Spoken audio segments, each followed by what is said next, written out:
안녕하세요. 오태 오늘의 테슬라입니다. 자, 소리가 조금 먹먹하고 너무 낮다. 이런 얘기를 해주시고, 그리고 또 이제 좀 얘기가 너무 좀 늘어진다. 조금 더 빨리 얘기해달라. 그런 얘기를 하신 분도 계셔서 아마 이게 그 마이크가 제대로 없이 하기 때문에 소리가 조금 더 낮은 것 같은 것도 있는 것 같아요.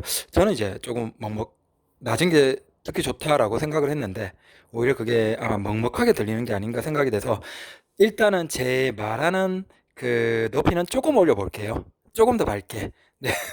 그리고 말하는 속도도 좀 더 빨리 얘기를 해보도록 하겠습니다. 책상 앞에 앉지 않아도 되는 자유가 있기 때문에 대신 좀 더 빨리, 좀 더 다양하게, 좀 더 자연스럽게 듣기 좋은 쪽으로 노력해 보겠습니다. 계속 조언 부탁드립니다. 자, 이번에 얘기해 볼 건 그 어느 분이 댓글을 달아주신 그 내용입니다. 테칸, 그 다음 아우디 이트론. 야, 그런 것들에 비해서 테슬라는 마감도 허접하고 뭐 자동차로서는 많이 아쉽다. 결국 이제 기존의 내연기관 자동차들이 본격적으로 전기차를 생산하면 훨씬 압도적으로 뛰어난 자동차, 뛰어난 전기차를 생산한다. 라고 이제 생각을 하고 계신 분들이 계셔서 그냥 제가 제 생각이에요. 물론 이것도 뭐 이때가 뭐라는데? 라고 하시겠지만 제 생각을 얘기 드리면 내연기관 자동차 애들 중에서 앞으로 3년 뒤에 살아남는 자동차는 그러니까 전기차 시대에 살아남는 자동차 브랜드는 제가 생각하기에는 벤츠 그 다음에 폭스바겐 아우디 그룹에 통합된 어떤 특정 브랜드 뭐 이럴 때면 거기에서 괜찮은 브랜드들 정도겠죠. 아우디 정도. BMW? 그건 모르겠고 거의 브랜드가 3개, 4개 정도밖에 살아남지를 못할 거예요. 그 나머지 애들 대부분은 망하거나 네, 아니면 어떤 통합된 시스템 안에서 그냥 하청받는. 그러니까 자, 우리가 물건을 만드는데 지금은 누가 더 갑이 됐죠? 유통회사에서 누가 더 갑이 됐어요? 바로 대형마트들이죠. 대형마트들이 엄청나게 많은 물건들을 이제 공산품을 이렇게 유통시킬 수 있는 그 능력이 있다 보니까 이제는 야 PB 상품 만들어 그러면 자기들이 분명히 브랜드가 있는데도 불구하고 자기들 브랜드에서 브랜드 달고 팔면 더 비싸게 유통시키는데 그거보다 훨씬 낮은 가격에 제품을 하지만 품질 좋게 만들어서 누구에게 줘야 되죠? 바로 대형마트에 PB 상품으로 줘야 되죠. 그런 현상이 자동차 내연기관 자동차 애들에게서 일어날 거예요. 자, 왜 그런지에 대해서 얘기를 드리죠. 뭐 항상 끝없는 얘기지만 이걸 통해서 저는 이제 컨텐츠를 만들고 수익을 벌 수 있을 테니까 이게 제가 예전에 많이 얘기 드린 그거예요. 저는 이제 기계과 출신이고 기계과 들어가면 처음에 이제 어설프게 그런 거예요. 어떤 그 교수님이 이런저런 기본적인 것들을 쭉 배우고 근데 기계과 가면 대부분은 한 80%는 수학이에요. 그냥 수학 공부를 하는 거예요. 근데 아주 실습의 영역 우리가 소위 얘기하는 그 기계 진짜 기계 그런 거 있잖아요. 막 우리가 보면 전동화된 뭔가가 막 칙칙 움직이고 반응하고 거기에 따라서 막 어떤 뭔가가 반응이 일어나는 그런 것들을 하는 그런 게 있긴 한데 사실 그런 건 정규 과정이라고 보기에는 좀 힘들고 그냥 약간 곁다리식으로 하긴 하는데 그때 어떤 게 있냐면 이제 대략의 방법들을 알려주고 교수가 이제 이런 걸 해요. 교수가 던지는 건 이거예요. 자, 요 물체가 여기까지 움직일 때 차단기가 열리고 차단기를 지나가면 앞에 램프에서 불이 켜지고 그 불에서 이게 멈추게 해라. 뭐 이런 식으로 어떤 큰 줄기를 딱 던져요. 근데 이런 걸 딱 던지는 이유가 뭐겠어요? 결국은 이 기능들 서로 이런 것들이 연관되어서 자 작동하도록 만들어 보라. 그런 것들을 너희들이 해보라는 건데 이게 이제 똑똑한 애들이 있는 조 하지만 무식한 애들이 있는 조, 나 같은 애들이 있는 조. 자, 여기서 극단적으로 딱 차이가 나는 게 뭐냐면 똑똑한 애들이 있는 조에서는 그러니까 문제 해결 방법에서 먼저 무식한 우리 같은 조에서 하는 방법을 알려드릴게요. 자, 차가 움직이는 걸 먼저 설정을 합니다. 자, 했죠?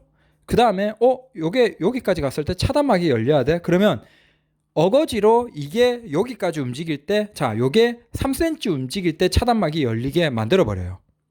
교수가 원한 건 뭘까요? 차가 3cm 움직였다고 차단막이 열리는 걸 원했을까요? 아니죠.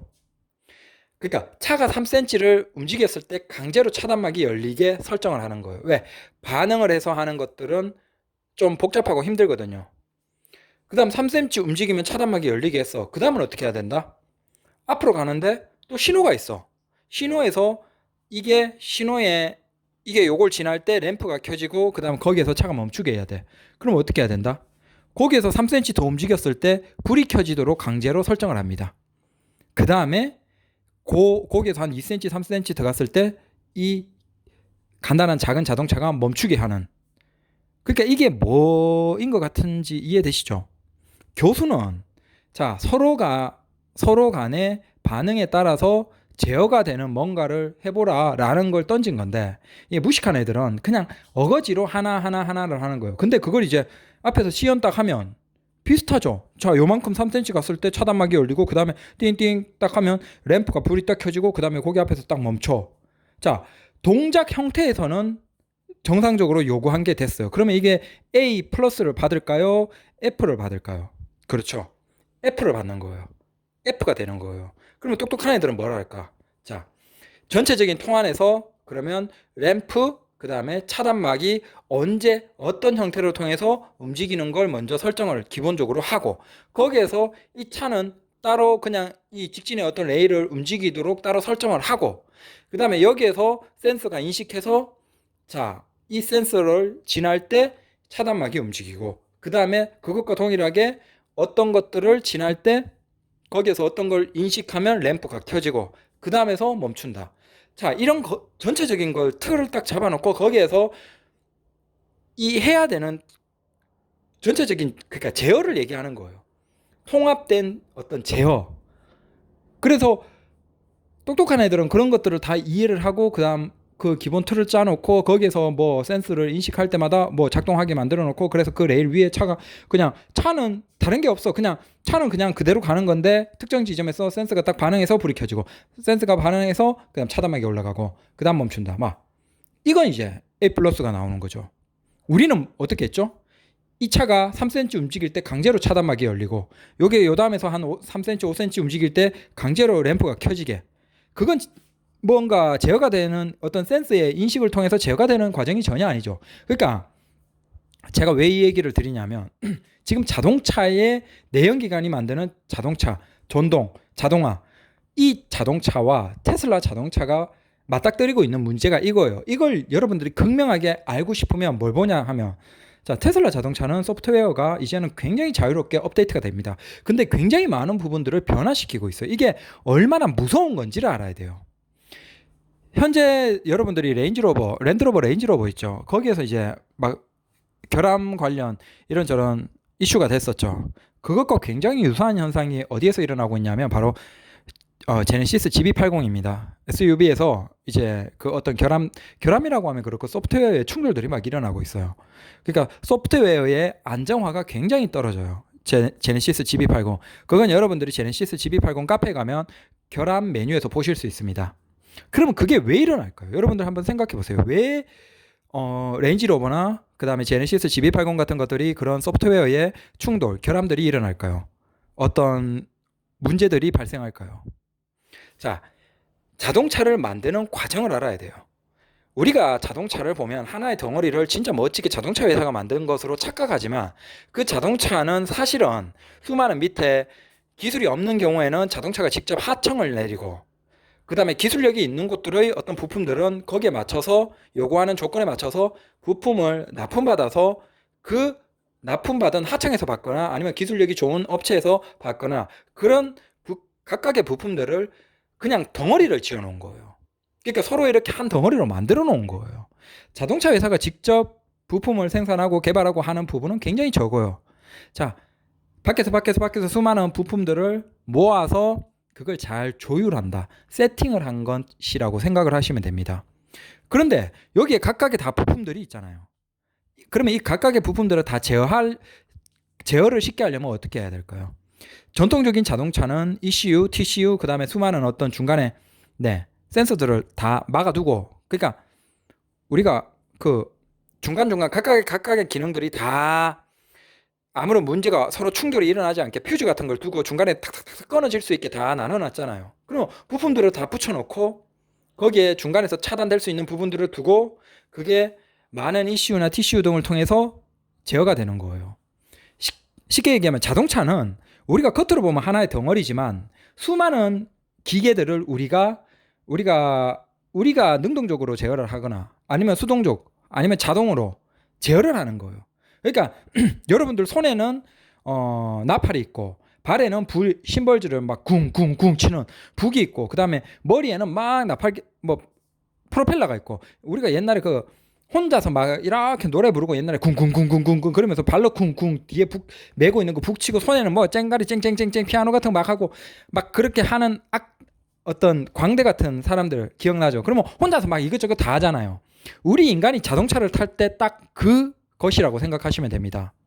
우리는 수많은 기계 덩어리를 자동차에 다 붙여놓고 그걸 우리가 인위적으로 막 이렇게 하고 있는 거예요. 다만 그게 그 운전이라는 게 너무나 자연스러운 거죠. 우리에게는. 원래 그렇게 해왔으니까. 왜? 자동차를 그렇게 만들어 왔으니까. 수많은 기계 덩어리 부품들을 붙여놓고 그걸 인간이 직접 컨트롤하거나 간접적으로 하거나 아니면 아예 자동으로 되거나. 하지만 분명한 건 운전자 주변에 수많은 기계 각각의 부품들이 존재하는 거예요. 근데 이게 문제가 없어. 전통적인 자동차에서는. 왜? 항상 그렇게 만들어 왔으니까. 근데 이제 문제가 발생하죠. 뭐?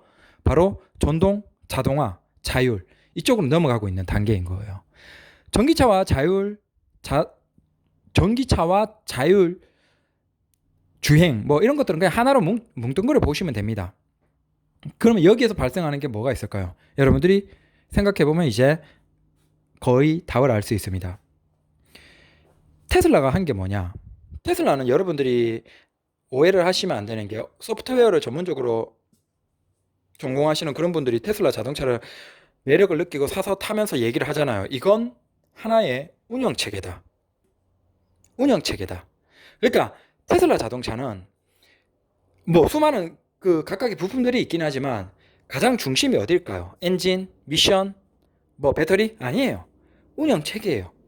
자, 그 중간에서 모든 것들을 컨트롤할 수 있는 운영체계, 그 소프트웨어를 가장 잘 만들고 그걸 다듬고 업데이트하고 지속적으로 변화시킬 수 있는 그 운영체계가 핵심이에요. 사실은 테슬라 자동차에서 배터리나 모터나 혹은 이게 달리는 속도나 뭐 이런 것들은 다 곁다리예요. 그 운영체계에서 이제 각각의 부분들이 다 연결이 된 거예요. 왜 그렇게 해야 될까요? 얘들은 미래까지 생각했거든요. 미래에 이 자동차가 자동으로 그냥 간단하게 소프트웨어를 통해서 막 자동으로 나의 터치 몇 번으로 이 차가 막 자동으로 달리는 그런 세계도 대비해야 돼요. 그러기 위해서 어떻게 해야 될까? 당연히 소프트웨어로 쉽게 자동차의 모든 것들을 컨트롤할 수 있어야 되겠죠. 그렇게 하기 위해서는 어떻게 해야 돼요? 결국은 그 핵심 어디 하나에서 이 자동차의 모든 부분들을 다 제어가 쉽게 가능해야 돼요. 그러기 위해서 이 자동차는 어떻게 만들어질까? 애초에 기본적인 운영체계 하나를 두고 거기에서 각각의 그러니까 제어를 해야 되는 부분들을 다 연결시켜 놓는 거예요. 다 연결시켜 놓고 거기에서부터 이제 서로 간의 충돌이라든지 서로 간의 제어라든지 이런 것들을 다듬어 가는 거죠. 그렇게 차를 만들어 온 지가 8년, 9년, 10년이 넘었어요. 우리가 안드로이드 폰이 처음에 굉장히 허접했지만 지금은 신뢰할 만하죠. 마찬가지예요. 그렇게 오랫동안 이제 그렇게 해왔던 테슬라 자동차는 굉장히 안정적이에요. 놀랍지 않나요? 자, 이미 우리가 샀는데 업데이트를 하니까 제로백이 빨라져. 미친놈들이에요. 이미 샀는데 운행하고 있는데 자동차의 주행거리가 더 멀리 가. 미친 거예요, 이건. 기존에 안 되던 블랙박스가 그 기능이 새롭게 생겨. 뭐지? 이런 게 왜 기존의 자동차들은 불가능할까요? 왜 이런 업데이트가 불가능할까요? 잘 봐요. 테슬라는 애초에 소프트웨어부터 시작한 업체예요. 그러니까 그 소프트웨어로 하드웨어를 제어하는 사실은 이건 거대한 하나의 운영체계예요. 안드로이드 같은 그게 자동차로 뿅 튀어났다라고 생각을 하시면 됩니다. 그럼 어떻게 하겠어요? 당연히 소프트웨어로 항상 모든 걸 제어하던 거기에서 소프트웨어의 최적화나 요거의 어떤 변화를 통해서 얼마든지 그들이 원하는 대로 이 하드웨어가 움직이는 건 굉장히 쉬운 거예요. 근데 이 테슬라가 맛본 이 상황, 그리고 테슬라가 제시하는 이 미래에 대해서 이제 따라가야 되는 기존 내연기관 자동차 애들 입장에서는 어떻게 해야 되겠어요?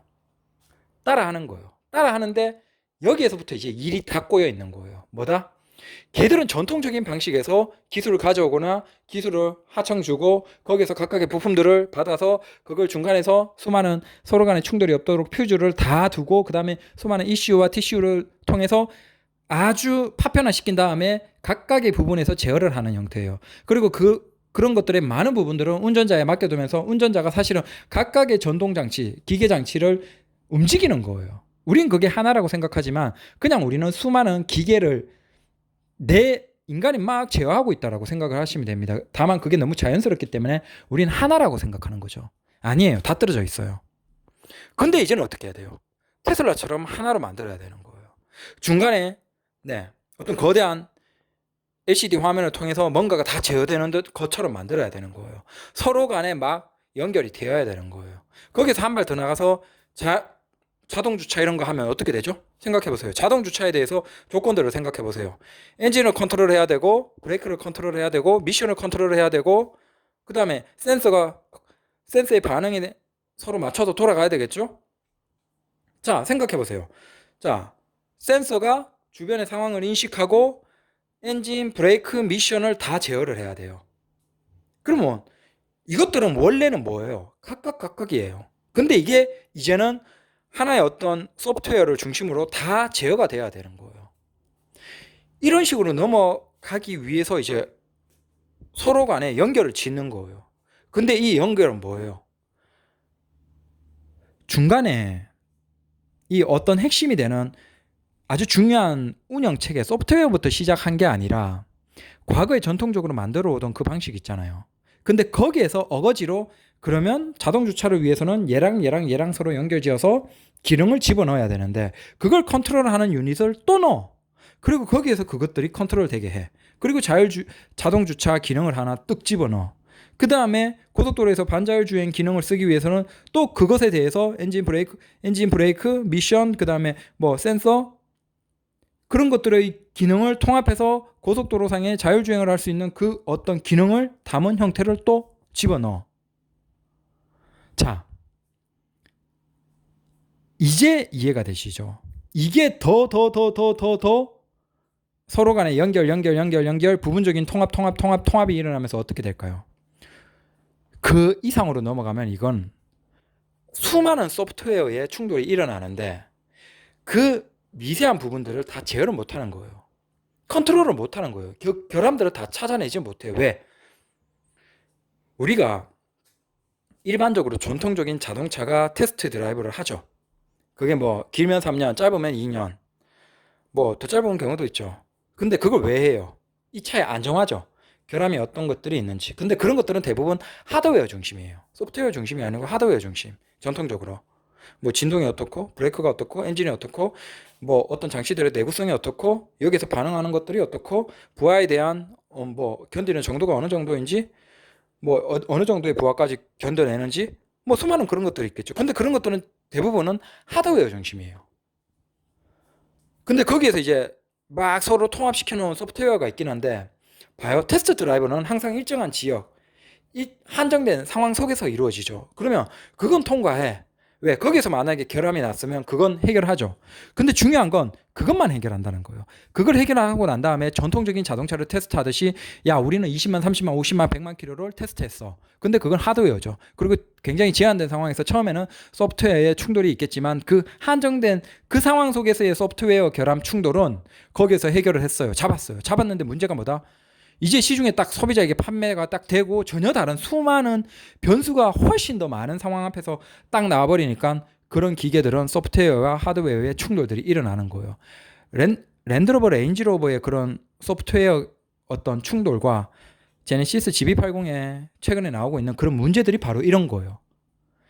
이제는 테스트를 하고 있는 그 상황조차도 완전 달라야 되는 거예요. 과거에 전통적으로 달리는 자동차보다 오히려 소프트웨어 전문가들이 훨씬 더 많이 투입이 돼서 이 소프트웨어들이 굉장히 다양한 상황에서 어떤 충돌들이 일어나고 어떤 결함들이 일어나는지에 대해서 훨씬 더 분석해야 되는데 그 과정이 지금 너무나 적은 거죠. 그냥 전통적인 자동차 생각하고 테스트하고 내놓은 거예요. 그러니까 어떻게 된다? 소비자들에게 나가면 이제 훨씬 더 다양한 상황 속에서 수많은 충돌들이 일어나고 하지만 그건 해결하지 못하는 거예요. 경우의 수가 너무 많으니까. 네. 그러면 이걸 해결할 수 있을까요? 아니에요. 전장화가 통합되면 통합될수록 이런 기술들이 통합되면 통합될수록 더 많은 이런 충돌들이 일어날 거예요. 해결할 수 있을까? 절대 못해요. 왜? 이제 제가 얘기 드린 게 그거예요. 기계과 처음에 들어가면 교수가 뭘 얘기하는지를 이해를 하고 그것에서 중심부터 시작해서 그러면 각각이 제어되는 시스템을 만들어 놓고 자 거기에 따라서 딱 하는 것과 아니면 하나만 어거지로 요 문제 해결하고 요 문제 해결하고 요 문제 해결하고 이런 식으로 네, 그 과제를 한 것과 하지만 그걸 다 통합해 보면 비슷하죠. 겉에서 보면 비슷해. 하지만 그 내부를 들여다보면 전혀 다른 거예요. 차원이 다른 거예요. 거기에서 이미 그 제어 시스템 전반적인 것들을 다 이해하고 있는 그 사람들도 거기에서 그런 것들이 5개, 10개, 20개, 100개 아무리 늘어나도 차가 갈 때 제어가 되고 불빛이 램프가 켜지고 어디에서 어느 쪽으로 움직이고 이런 식으로 반응을 하고 이런 건 10개, 100개, 1000개가 있어도 다 가능하죠. 왜? 이미 그 기본적인 제어가 되는 시스템은 다 짜놨기 때문에 그게 100개, 1000개가 돼도 아무런 상관이 없어. 근데 나같이 돌대가리 같은 놈들이 과제할 때는 어떻게 하죠? 그냥 강제로 겉만 보이게 그럴듯하게 해놓는 거야. 이게 3cm 지나갔을 때 앞에 저기 차단막이 기본적으로 울리도록, 여기 5cm 지나갔을 때 울리도록, 그 다음에 뭐 한 이게 조기까지 가면 한 10초가 걸리니까 요건 10초 뒤에 자동으로 차단막이 올라가도록 이렇게 어거지로 만들어 놓은 거야. 이렇게 되니까 어떻게 된다? 이게 10배, 100배가 되면 불가능한 거예요. 불가능한 거예요. 거기에서 하나의 오류라도 딱 생기면 그 오류가 왜 발생했는지 찾지도 못해요. 그 돌아갈 수 있는 구조가 없는 거예요. 그러면 야, 문제가 이것에서 중간에 가다가 딱 섰을 때 이 문제의 원인을 못 찾는 거예요. 차단막이 안 올라갔어. 왜 안 올라가지? 이건 10초 뒤에 무조건 열리게 되어 있는데 왜 안 올라가지? 이유를 못 찾는 거예요. 지금 자동차가 이 과도기 앞에 있어요. 전통적인 자동차들은 그렇게 만들 거면 만들어도 돼요. 근데 문제는 뭐다? 이제는 자율주행 앞에 서 있고 전체가 통합되는 시스템으로 가고 차가 인간이 뭐 별 신경을 안 써도 뭔가가 되도록 만들어야 되는 게 이제 대세죠. 사람들이 테슬라를 통해서 그걸 맛봤어요. 근데 전통적인 애들이 테슬라 같은 자동차를 만들기 위해서는 어떻게 해야 될까? 모든 걸 포기해야 돼요.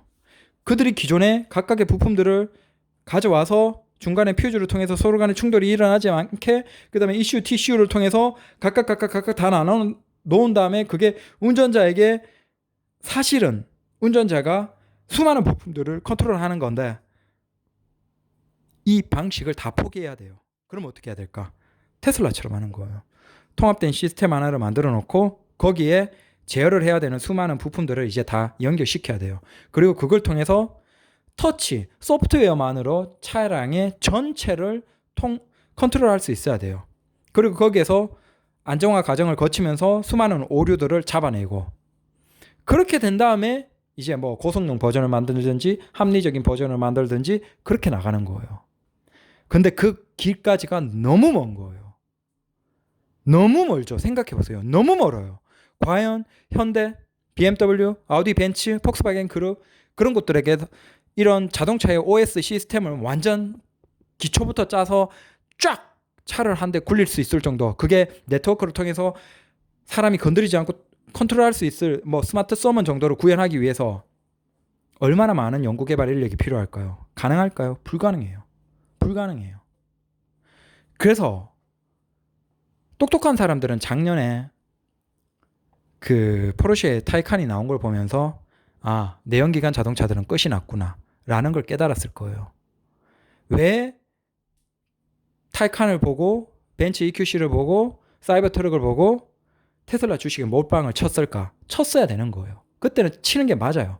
정상적으로 IT에 대한 이해가 있으면 아, 내연기관 자동차애들은 여기에서 끝나는 게 맞구나. 따라올 수가 없구나.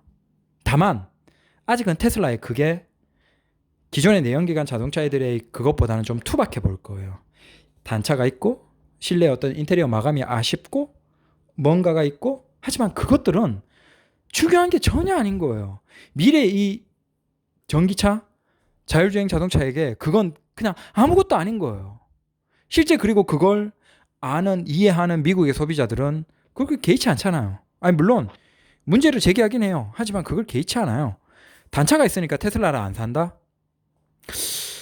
그 느낌은 마치 이거예요. 집에, 아파트에 외부에 페인트가 약간 벗겨져 있으니까 저 비싼 집을 안 산다. 10억, 20억짜리 집을 사는데 외부에 페인트가 약간 까져 있어서 안 산다. 뭐 이런 느낌이에요. 정작 그 집에, 그 집이 위치의 가치, 그 집이 주는 가치, 학군, 뭐 배후, 환경, 수많은 것들, 굉장히 중요한 가치는 다 쌩까고 페인트가 조금 까졌네요. 이러는 거예요.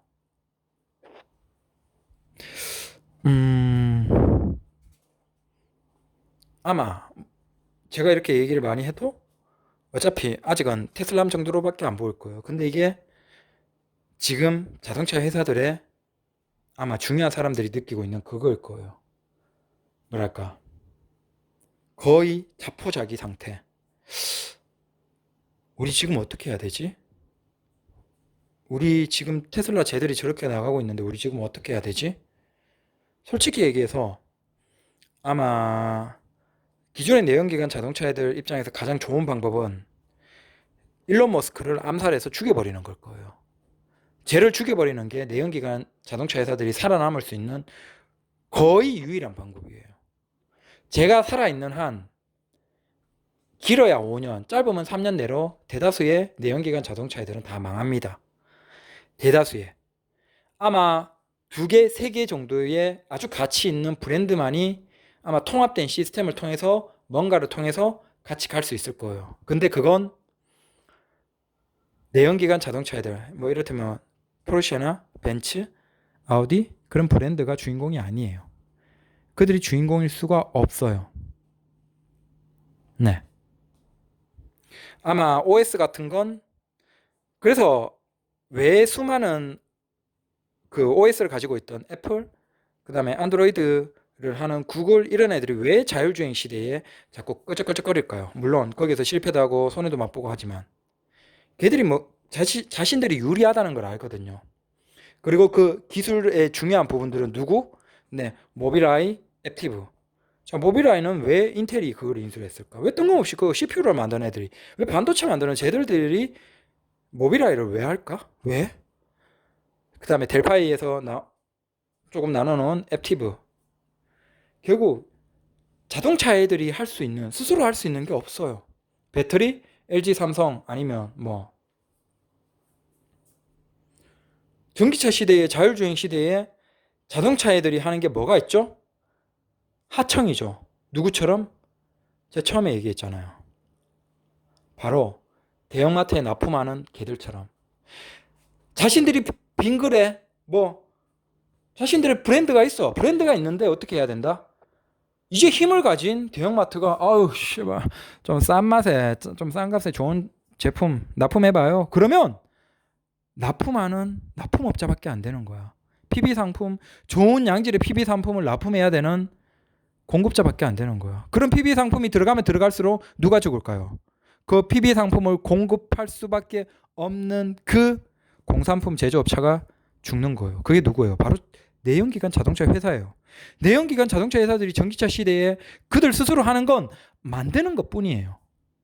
기술력은 전혀 없고 만드는 것 뿐이에요. 그러면 그 통합한 운영 시스템은 누구 거죠? 뭐 그게 미래 누가 될지 모르겠지만 구글이나 애플이나 이런 애들이 되겠죠. 그러면 거기에 들어가는 배터리는 누구 거죠? LG나 삼성이나 CATL이나 아니면 그 외에 뭐 파나소닉이나 이런 애들이 되겠죠. 전장 뭐 LG나 아니면 델파이나 거기에 들어가는 CPU나 뭐 어떤 하드웨어 그런 것들은 말할 것도 없고 소프트웨어 말할 것도 없고 배터리 말할 것도 없고 그럼 뭐야? 뭐예요? 생각해봐요. 전기차에서 자율주행으로 달리는 그 자동차의 대다수는 뭐다? 이제는 힘을 가진 개들이 주인공인 거예요. 근데 그 껍데기 그 자동차 그 자동차를 만든 자동차 내연기관 회사는 거기에서 수직 계열화를 하지도 못하고 수익을 내지도 못하고 그저 만들어서 납품하는 애들일 뿐이에요. 누구처럼? 대형마트에 PB 상품을 제공하는 그 업체들처럼. 그러면 그걸 안 할 수 있나? 안 하면 망하는데요. 그걸 하면 망하고 안 해도 망해요. 그들에게 공급을 자동차를 공급해도 망하고 안 해도 망하는 거예요. 이래도 망하고 저래도 망하고 그래서 제가 3년 5년 내로 내연기관 자동차의 대다수는 망한다고 얘기 드리는 거예요. 다만 저는 테슬라의 평단가를 낮추고 싶어요. 감사합니다.